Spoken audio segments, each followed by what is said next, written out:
What's my favorite car? I get asked that all the time, and the answer, it's the Mazda Miata. Now, Mazda's gone and they've redesigned the car. It has a new 4th generation.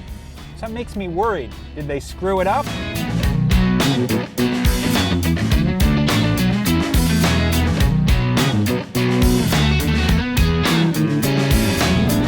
Nope, they didn't screw it up. Mazda got this car right. So how did Mazda pull this off? Well, basically they went back to the original formula, adding lightness back to the car.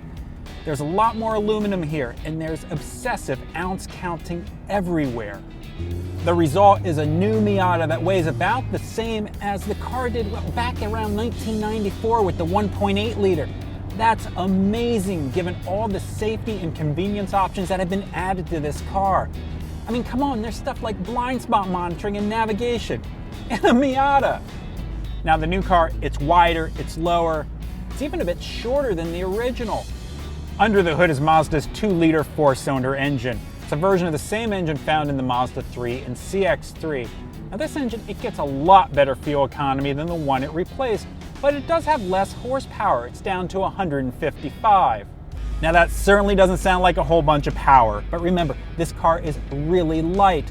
Mazda's also retuned the engine to make it more responsive. It's very tractable, and it's helped by perfectly chosen gear ratios. Shifting the 6-speed manual is a joy. This, once again, is one of the best shifters in the business. The throws are really direct, really precise, really low effort.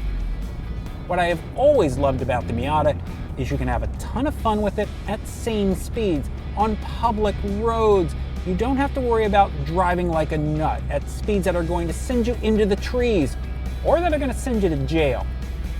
Steering is spot on, pretty much as direct as it gets. Part of the Miata equation has always been a decent ride, and that happily continues. This is a mid-level club model. It gets the enthusiast desirable sport suspension with Bilstein shocks. Body roll also seems to be part of the Miata equation, but there's much less of it than in the last generation. Inside, Mazda carved out more room for big folk. They also improved visibility with a better view through the windshield and side windows. Blind spots are no problem when the top is down, which is an easy one-handed deal. Too bad that sometimes you need to put the top up.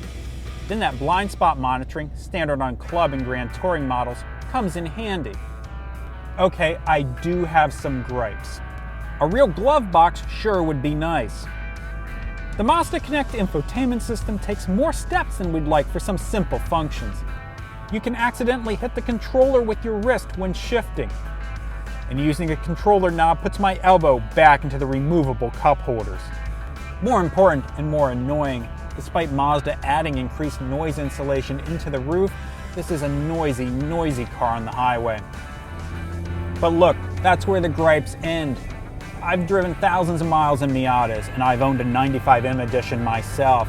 I'm pretty confident in saying that this is the best Miata yet. And what really makes me happy is I don't need to come up with a different answer for those cocktail party questions. For more on the Miata, check out consumerreports.org.